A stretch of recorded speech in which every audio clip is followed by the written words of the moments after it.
Liquor scam కేసులో కవితకు మరో 3 రోజులు ఈడీ కస్టడీ పొడిగించింది రౌజ్ అవెన్యూ కోర్ట్. ఇప్పటికే ఈడీ కస్టడీలో కేజ్రీవాల్ ఉన్నారు. కేజ్రీవాల్, కవిత ఇద్దరిని కలిపి ఈడీ విచారించనుందని తెలుస్తోంది. 3 రోజుల ఈడీ విచారణ కీలకంగా మారనుంది. విచారణలో కవిత, కేజ్రీవాల్ ఏం చెబుతారన్న దానిపై ఉత్కంఠగా మారింది. ఇప్పటికే ఫోన్ చాటింగ్లను ఈడీ సేకరించింది. మాగుంట శ్రీనివాసులు వాంగ్మూలం కీలకంగా మారనుంది. కవిత వ్యక్తిగత ఆడిటర్ బుచ్చిబాబు వాట్సాప్లో లిక్కర్ పాలసీ డ్రాఫ్ట్ను ఈడీ గుర్తించింది. కవిత ఆదేశాలతోనే 45 కోట్లు సమకూర్చారు మాగుంట రాఘవ. కవిత ఆదేశాలతో విజయ్ నాయర్కు ఆమె ఢిల్లీ పిఏ నగదు అప్పజెప్పారు. దీనికి సంబంధించి కొన్ని సాలిడ్ ప్రూఫ్స్తో ఈడీ విచారణ చేపడుతోంది. దానికి సంబంధించిన అప్డేట్స్ మనం చూస్తూ ఉన్నాం. ఢిల్లీ నుంచి మా ప్రతినిధి శివ జాయిన్ అవుతారు. కవిత, కేజ్రీవాల్ లిక్కర్ కేసుకు సంబంధించిన అప్డేట్స్ తెలుసుకుందాం. శివాని అడిగి, శివ, ఎదురెదురు కూర్చోబెట్టి విచారణ జరపడం అంటే ఒక కేసులో ప్రధాన నిందితులుగా ఉన్నటువంటి వాళ్లను ఎదురెదురుగా కూర్చోబెట్టి అలాగే విడివిడిగా వాళ్ళతో మాట్లాడి వాళ్ళు చెప్పేటటువంటి వివరాలను టాలీ చేసుకుంటూ చేయడం అనేది మనం తరచుగా చూస్తూ ఉంటాం ఇలాంటి ఇన్వెస్టిగేషన్ ఏజెన్సీస్ చేసేటప్పుడు. ఏంటి, ఎప్పుడు ఉండబోతోంది ఇలాంటి తరహా విచారణ? ఏమైనా ఉండే అవకాశం కనపడుతోందా ఈ 3 రోజుల విచారణలో?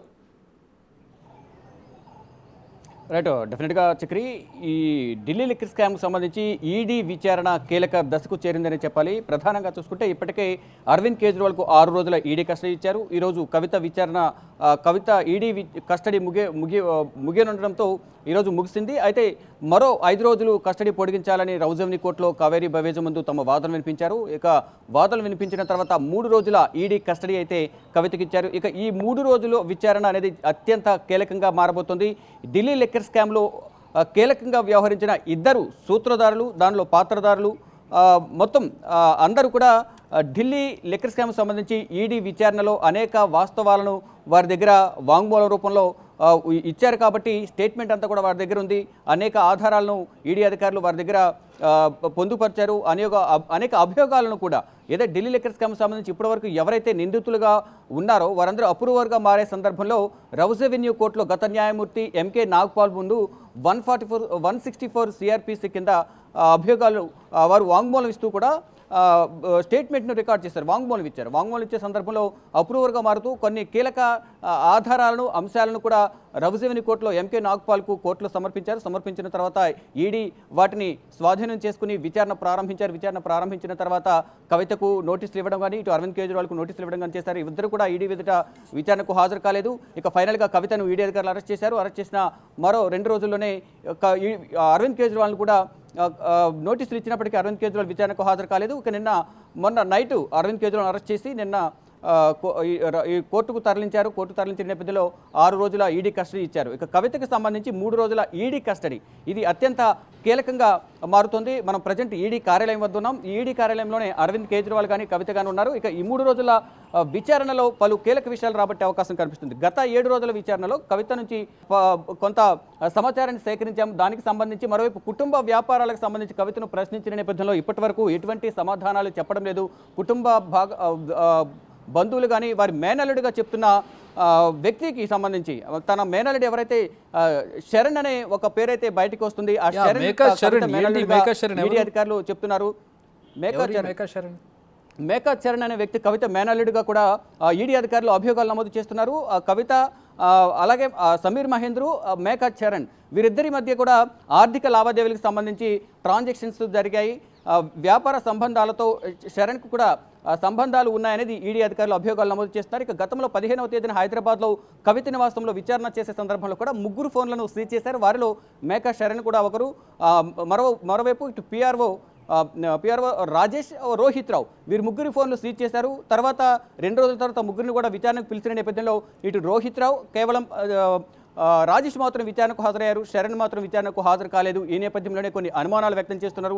శరణ్కు ఉన్న వ్యాపార సంబంధాలేంటి, ఎటువంటి వ్యాపారాలు చేస్తారు, వ్యాపార భాగస్వామ్యం ఏ విధంగా ఉంది, కవితకు మేనల్లుడు శరణ్ రావుకు ఉన్న వ్యాపార సంబంధాలు ఏ విధంగా ఉన్నాయి, సమీర్ మహేంద్రతో ఎన్నిసార్లు మాట్లాడారు, అసలు మాట్లాడాల్సిన అవసరం ఎందుకు వచ్చింది అనే దానిపై కూడా ఈరోజు ఈడీ విచారణలో ఈడీకి సంబంధించిన అడ్వకేట్ జాహోబ్ హుస్సేన్ కూడా ఈరోజు రౌజ్ అవెన్యూ కోర్టులో తన వాదనలు వినిపించారు.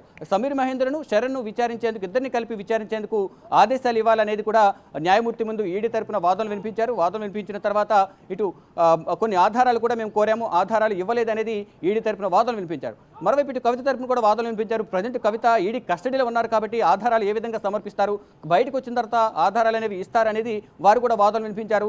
ఈడీ కస్టడీ ముగిసిన తర్వాత అంటే మరో 3 రోజులు కస్టడీ కోరిన నేపథ్యంలో కస్టడీ ముగిసిన తర్వాత బెయిల్ పిటిషన్పై విచారణ కొనసాగించాలనేది కవిత తరపున కూడా వాదనలు వినిపించారు. వాదనలు వినిపించిన తర్వాత 26కు అంటే 3 రోజుల కస్టడీ పొడిగించిన నేపథ్యంలో 26తో ముగియబోతుంది. 26వ తేదీనే బెయిల్ పిటిషన్పై కూడా విచారణ చేసే అవకాశం అయితే కనిపిస్తుంది. ఇక ముఖ్యంగా నెక్స్ట్ కవిత మేనల్లుడు సంబంధించిన వ్యాపార లావాదేవీలకు సంబంధించి ఇటు సమీర్ మహేంద్రతో ఒక చేసిన చాటింగ్ కానీ కాల్ రికార్డింగ్ కానీ ఇవన్నీ కూడా మా దగ్గర ఆధారాలు ఉన్నాయి కాబట్టి ఇద్దరిని కలిపి విచారించేందుకు సమయం కేటాయించాలి.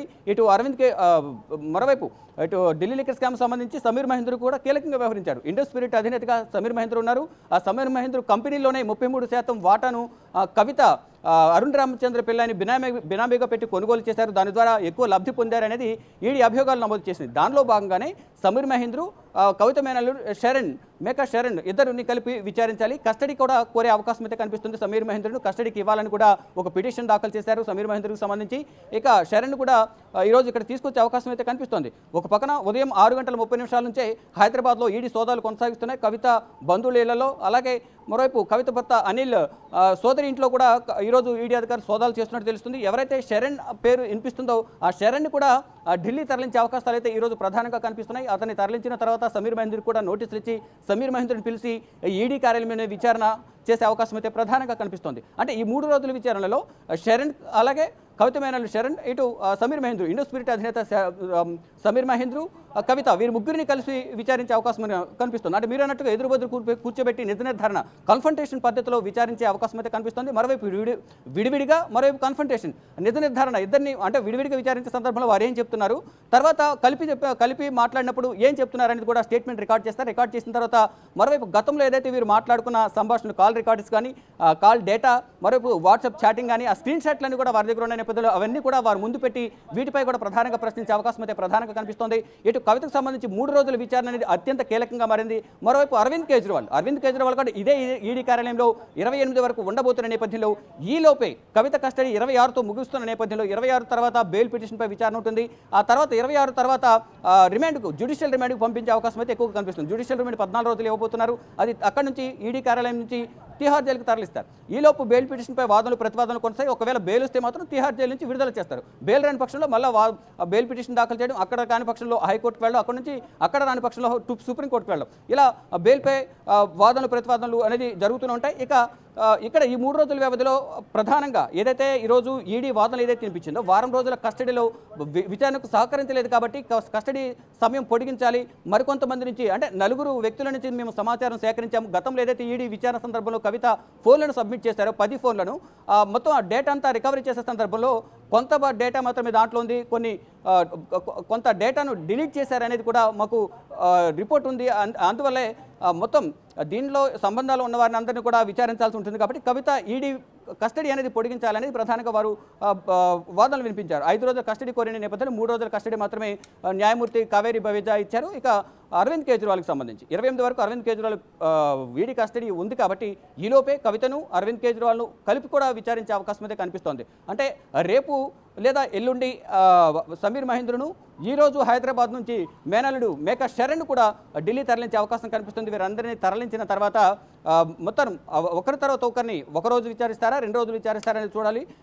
విచారించిన తర్వాత మళ్ళీ 3 రోజుల కస్టడీ ముగిసిన తర్వాత ఈ శరణ్కు కవితకు ఉన్న వ్యాపార సంబంధాలు, మరోవైపు సమీర్ మహేంద్రకు ఉన్న వ్యాపార సంబంధాలపై కూడా ప్రధానంగా వారి నుంచి స్టేట్మెంట్ రికార్డ్ చేసే అవకాశం అయితే కనిపిస్తుంది. విడివిడిగా అలాగే కలిపి కూడా విచారించి వారి దగ్గర ఉన్న ఆధారాలను వారి ముందు ఉంచి వాట్సాప్ చాటింగ్ కానీ కాల్ డేటా కానీ వాళ్ళ ముందు ఉంచిన తర్వాత వారందరినీ ప్రశ్నించే అవకాశం అయితే ప్రధానంగా ఉంది. All right Chakri. Thanks for the updates Shiva.